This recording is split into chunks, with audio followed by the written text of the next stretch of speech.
حدیث میں سر کی حفاظت ہی کو حیا کا مداد قرار نہیں دیا گیا، بلکہ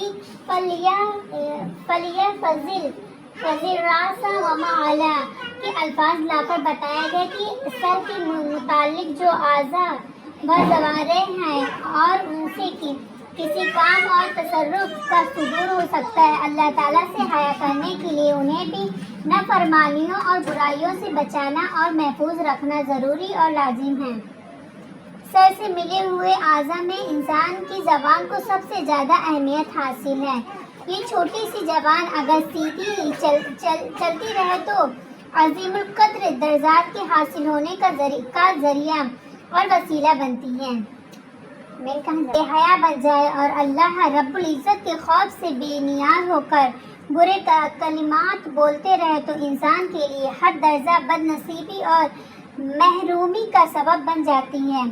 حضرت ابو سعید خدری رضی اللہ تعالی عنہ حضرت محمد صلی اللہ علیہ وسلم کا یہ ارشاد نقل فرماتے ہیں، جب آدمی صبح سو کر اٹھتا ہے تو سارے اعضاء زبان کے سامنے عزیزی کرتے ہوئے کہتا ہے کہ ہمارے لیے اللہ سے ڈرتے رہیں، اس لیے کہ ہم تیرے ساتھ ہیں، اور اگر تو سیدھی رہے تو ہم سیدھے رہیں گے، اور اگر تو ٹیڑھی ہوگی تو ہم ٹیڑھے ہوں گے۔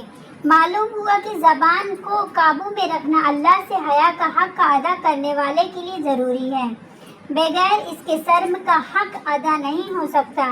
اسی وجہ سے نبی برحق رسول اللہ صلی اللہ علیہ وسلم نے نہایت تاکید کے ساتھ زبان کی حفاظت کی ترغیب کی ہے۔ آپ کا ارشاد ہے، جو غلط بات کہنے سے خاموش رہا وہ نجات پا گیا۔ ایک صحابی عقبہ بن عامر رضی اللہ تعالی عنہ نے آپ صلی اللہ علیہ وسلم سے پوچھا کہ نجات کیسے حاصل ہوگی؟ تو آپ صلی اللہ علیہ وسلم نے جواب دیا، حضور صلی اللہ علیہ وسلم کون ہیں؟ ہمارے آخری نبی ہیں۔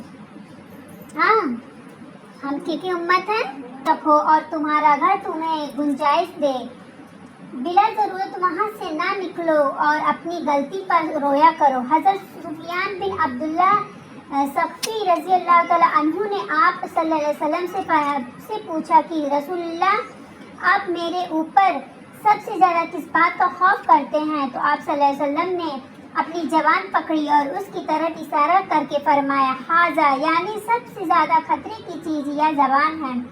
آپ صلی اللہ علیہ وسلم نے ارشاد فرمایا، انسان کو خاموشی کو اختیار کرنے کا مرتبہ 60 سال کی عبادت سے بڑھ کر ہے۔ ایک موقع پر آپ صلی اللہ علیہ وسلم نے حضرت ابو